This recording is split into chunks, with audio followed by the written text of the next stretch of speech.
বলছে রাজাকার। শুনে রাখো চট্টগ্রামের লক্ষ লক্ষ জনতা, পার্লামেন্টে যখন আমাকে এই কথা বলা হয়েছিল, আমার পার্লামেন্টের কলিগ জাফরুল্লাহ চৌধুরী সাহেব বসে আছেন এখানে, হ্যাঁ, জাফরুল ইসলাম চৌধুরী বসে আছেন পাশে, প্রধানমন্ত্রী সুদ্ধা, অন্তত 3 শতাধিক পার্লামেন্টের সম্মানিত সদস্যরা সেদিন বসা।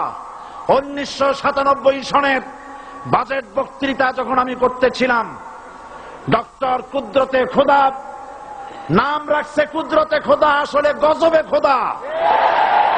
এই লোকটি নাস্তিক, ইসলামের চূড়ান্ত দুশমন। তার প্রণীত শিক্ষা ব্যবস্থার যখন সমালোচনা করছিলাম, ট্রেজারি বেঞ্চ থেকে আমাকে বলা হলো রাজাকার।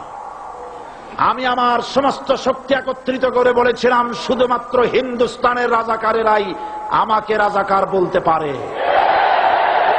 আমি বলেছিলাম 1973 সন পর্যন্ত আমি বাংলাদেশের কোন রাজনৈতিক দলের নেতা এবং কর্মী ছিলাম না। আমি রাজাকার নই।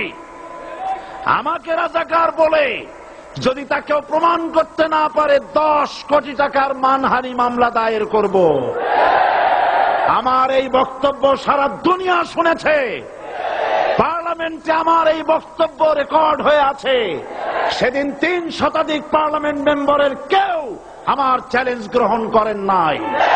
যে কোনো ব্যক্তি পার্লামেন্টে গিয়ে আমার বক্তৃতা দেখে আসতে পারেন। এরপরে 1997 সনের 7ই অক্টোবর দৈনিক জনকণ্ঠ পত্রিকা যখন আমার বিরুদ্ধে লিখল, সেই পত্রিকায় সাইদির ওপেন চ্যালেঞ্জ 8ম পাতা, 1997 7ই অক্টোবর, এত বড় 2 কলমে হেডিং। সেখানে আমি বলেছি, বাংলাদেশের সকল সাংবাদিক, গোয়েন্দা বিভাগ, বাংলাদেশের সকল বুদ্ধিজীবীকে আমি আমার পিরোজপুরে আমন্ত্রণ করছি। আমার উপস্থিতিতে যদি কেউ প্রমাণ করতে পারে বাংলাদেশের স্বাধীনতা যুদ্ধের বিরুদ্ধে আমার কোন ভূমিকা ছিল, সজ্ঞানে স্বেচ্ছায় জাতীয় সংসদের সদস্য পদ থেকে পদত্যাগ করব। 3 বছর পার হয়ে গেছে, আজ পর্যন্ত কেউ এই চ্যালেঞ্জের মোকাবেলা করে নাই। সুতরাং আমাকে যারা রাজাকার বলবে, তারা পিতৃ পরিচয়হীন অবৈধ সন্তান। 1971 সনের, শোনো মুসলমানেরা, 1971 সনের কোন কাদা সাইদির গায়ে লাগে নাই। আমাকে রাজাকার বলে জনগণ থেকে বিচ্ছিন্ন করবা, জনগণ থেকে আমারে বিচ্ছিন্ন করা যাবে না।